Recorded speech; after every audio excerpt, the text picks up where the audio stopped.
Hello, I'm Jeff Mack from Newmark Grubb Knight Frank, and I'm pleased to welcome Ron Rock. Ron is the founder and CEO of a company called Point.io. Point.io is headquartered here in Philadelphia. Welcome, Ron. Thank you, Jeff.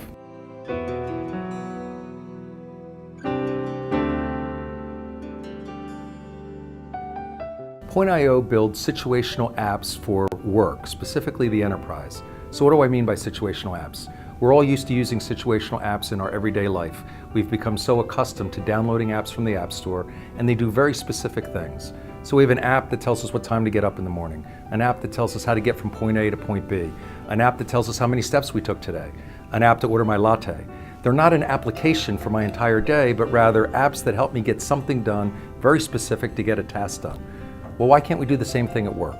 There's a lot of challenges as to why enterprises have not been able to build those kind of apps to enter my time, approve a contract, sign an NDA. So we're building apps for work to allow people to get real work done. One good example is the Lean Release app. So in the construction industry, you hire a general contractor. The general contractor has lots of subcontractors, and often those subcontractors have additional subcontractors. Every one of those contractors are entitled to put a lien on the owner's property if they claim they haven't been paid. So a contractor, when they submit their invoice to the property owner, has to sign a lien release to get paid. So we're building an app right now that allows you to distribute the lien release with DocuSign, rolling all of that up. So if I'm a subcontractor and I'm waiting for that $10,000, I can't get paid until I've signed that lien release app. So it's something people are very excited to do. So we tend to name our products starting with APPI. And the reason for that is we talk about the API economy.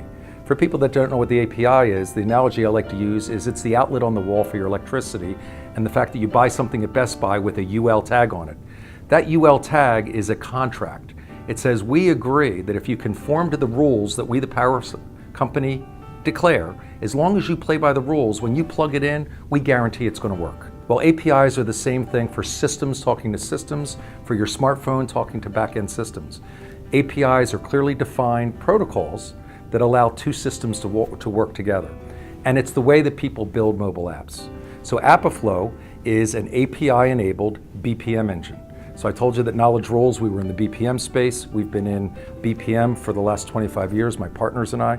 And so Apiflow it's revolutionary in a way. It allows mobile developers to easily build process into their mobile apps without being process experts. In describing some of the apps that Point.io has built, there's a common theme across all of them, Jeff, which is they're all about getting real work done. They're apps that you would use at work, not in your personal life. Our apps tend to be situational, which means that things like the NDA app is about helping large firms manage signing their NDA. If you think about it today, most of us use email as our collaboration tool. We go back and forth on an NDA, you make changes, I make changes, and then ultimately when it's done, we need to sign it. Well, how do we sign it? Today we print it up, we sign it, who's got a scanner? So now we put it on a table and we try to focus it, we take a picture of it, and then we send it to ourselves to make sure that it worked, and then I send it back to you, and typically you do the same thing. So we've built an app right now that simply pulls the document from wherever it may be, SharePoint, Documentum, FileNet, Box, Dropbox. We integrate it with DocuSign for the signature, and we seamlessly allow you to sign that document and store it wherever you need to store it. On the press release app, it's a very similar process. Often press releases are iterated between the client and the PR firm. The scary part is often after all that collaboration, the wrong release goes out. So we have the ability to agree that once the press release is ready to go, we both sign it. The only one that gets released is the one that was signed. On the Boardroom app, that's really more of an application. And I want to talk a little bit about apps versus applications. Apps are very specific. Sign an NDA, launch that press release, enter my time. A Boardroom application is something we've built for one of our largest clients. It's an application that allows them to run the entire board meeting. So it's got all of the documents locked away in a very secure place. Imagine publicly traded companies with their board content being suddenly out on the internet.